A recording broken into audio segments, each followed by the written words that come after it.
This is a comparative study of entrepreneurship policies in 3 global regions: Republic of Ireland, France, and British Columbia. Each of the 3 regions selected are in the innovation-driven category of the Global Entrepreneurship Development Index, or GEDI as it is known. The purpose of this presentation is to gain a deeper understanding of policy, what informs it, and its application. The presentation will also look at 3 topics as they are rolled out from government level through various delivery vehicles to the key areas they target. In Ireland, disruptive reform; in British Columbia, the ageing workforce; and in France, the culture of entrepreneurship. In Ireland, this responsibility falls to the local enterprise offices, or LEOs, where each office is responsible for implementing policy and must also develop a plan for boosting local enterprise. Cluster development plays a vital role in France's economic policy. The cluster initiative is designed to promote competitiveness and innovation at regional levels throughout France and is funded by the relevant ministries at government level. The Community Futures offices are the agents of federal and national policy in British Columbia. They administer the entrepreneurial service plans and initiatives across British Columbia. Let's take a look at some theories from some of the seminal thinkers on entrepreneurship. Richard Cantillon defined the entrepreneur as a risk taker, or someone who buys at a fixed price and sells at an uncertain price in the future. Jean-Baptiste Say developed Cantillon's theory further by adding that the entrepreneur brings people together to build a productive team. Joseph Schumpeter added the concept of innovation to Cantillon's theory, and the term creative destruction was born. William Baumol asserted that there were in fact 3 types of entrepreneurship: productive, those with growth potential and are innovative; unproductive, those that copy or mimic existing products; and destructive, those that are illegal.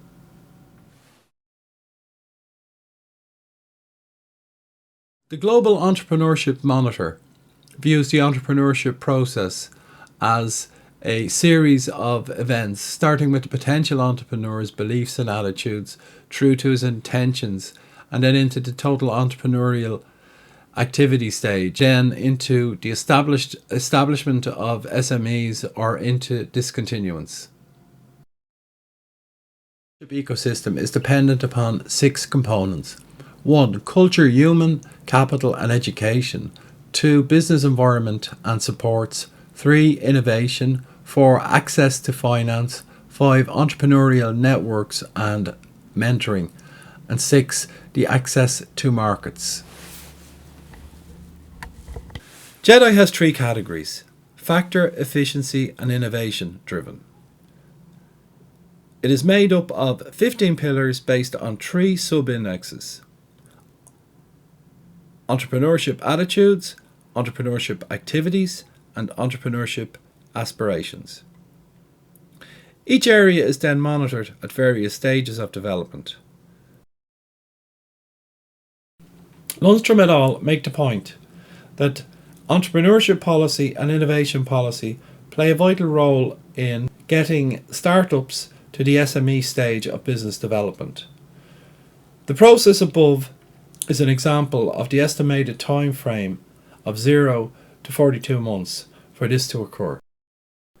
So what informs the policies of these regions? There are a range of informants which lead to the development of policy frameworks. The Global Entrepreneurship Monitor, or GEM as it is known; the World Bank's Ease of Doing Business Index; the World Economic Forum's Global Competitive Index; and the Global Entrepreneurship Development Index, or GEDI as it's known, are some of the methods used. The OECD's general purpose is to promote economic growth, prosperity and sustainable development. Ireland and France's policies are informed by the EU policy the blueprint known as Horizon 2020. They are then adapted to fit the regional policies and plans of the respective EU regions. British Columbia's policies and service plans are informed by the Strategical Policy Branch of Canada's federal government, which is then rolled out to British Columbia policymakers, and it is then delivered to the stakeholders, the Community Futures Offices or CFOs. These are similar to Ireland's LEOs and France's APCE, the Agency for Creating Entrepreneurial Activity, at local level. The chart above is taken from the Global Entrepreneurship Development Index. It indicates that France lags behind Ireland and British Columbia.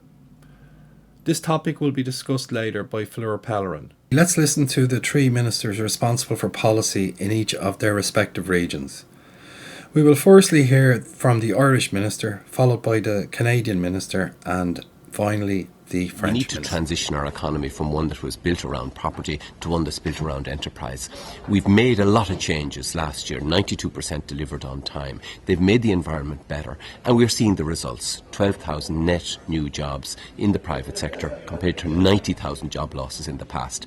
This year, we've more ambition. We want to build on that. We're taking out specific areas where we believe disruptive reform is possible, where we can, pioneer big data, pioneer ICT skills, open up new ways for employers to take on extra staff, look at businesses going online. These are initiatives that, if we drive, we will transform the performance of many businesses right across the country. So that's the ambition. We are a small province with a big heart. 4.5 million people in a very large landmass. But we're going to need individuals with skills, and we're going to run out of young people. We are very data-driven. We have done a demographic analysis across all the various jobs, and from physicians to plumbers, from electricians to engineers, and everything in between is an examination of our demographics. Who's retiring? Where are they retiring? When are they retiring? And then an examination of all the emerging industries, whether they be natural resources, whether it be our LNG industry, whether it be our mines, is what skills are going to be needed, where in the province we're going to need it, when are we going to need it, and how many students are we going to need. So we have re-engineered our education system to ensure that we have reallocated funding to ensure that we're training the right number of professionals for the right number of jobs. So you want to match with training with opportunities. A mismatch is in an efficient use of resources. The fundamentals are here, but it's our way to turn these fundamentals into the right products that will meet markets, which is not appropriate today. That's what we need to change. So I'm particularly aware of my responsibility as a Minister for Innovation, because I feel that today where we are laying a bit backwards, it's in innovation, so in our ability to put innovation a bit everywhere in society, but also in the economy. And so what we are trying to do, what this government has been trying to do for the last 18 months now, is to try to diffuse and to give more popularity to a sort of spirit of innovation, which we lack, I think, from school to economic sectors. So in very operational terms, we've been working on cost competitiveness of our economy by creating this tax credit for growth and employment, of course. So that makes 20 billion euros effort of public money for helping companies to increase their cost competitiveness. But also at the same time, I'm on my part working a lot on everything that drives innovation into the economy. So how can we change the culture, drive children, students to take risks, and entrepreneurs to take risk, create that entrepreneurial drive and spirit in the whole society. So that's mainly on the cultural side, and on very practical aspects. We've been trying to create new incentives, public incentives to increase innovation, such as an innovation tax credit, for instance, to complete the R&D tax credit, and also various measures in order to boost innovation. That is to say, not only research, fundamental research, but the way we can turn research into the right products. So design, marketing, that's where we should focus, I think. Each of the three speakers spoke on topics of importance within their country's remit. John Bruton spoke of the need for disruptive reform and the development of the technology sector in areas such as big data and ICT, and ways of encouraging employers to take on staff. The BC Minister spoke of how his region is adapting to the needs of global markets by targeting specific areas in demand and focusing on improvement, targeting specific educational programs to fill this need. British Columbia's Innovation Council, BCIC, offers an online portal service outlining the vast resources available to startups. This portal offers connection to funding, investors, education, grants, and is a one-stop shop for entrepreneurs, offering a wide range of information on the topic. As we have heard earlier from Fleur Pellerin, France too is making strong efforts to integrate entrepreneurial policy into its educational frameworks, and it too realises the importance of educational training plays in future-proofing France's competitiveness. On a global scale, she recognises the need for a shift into deep-rooted cultural beliefs. France also incentivises the unemployed to consider entrepreneurship as a career choice, with reduced red tape for startups and various training programs designed for the auto-entrepreneur. Ireland in principle appears to be adopting stronger supports for the entrepreneur through its policies. In the recent 2016 budget, new measures were introduced to encourage growth.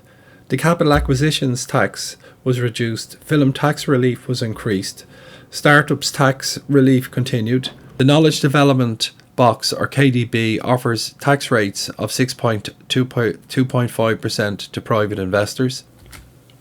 This presentation looked at entrepreneurship policy in 3 global regions. It explored the theories of entrepreneurship. It explored the selected regions' policies. It explored how policy is implemented by government. It looked at 3 topics: disruptive reform, ageing workforce and culture. It examined how policy is informed. This brings this presentation to an end.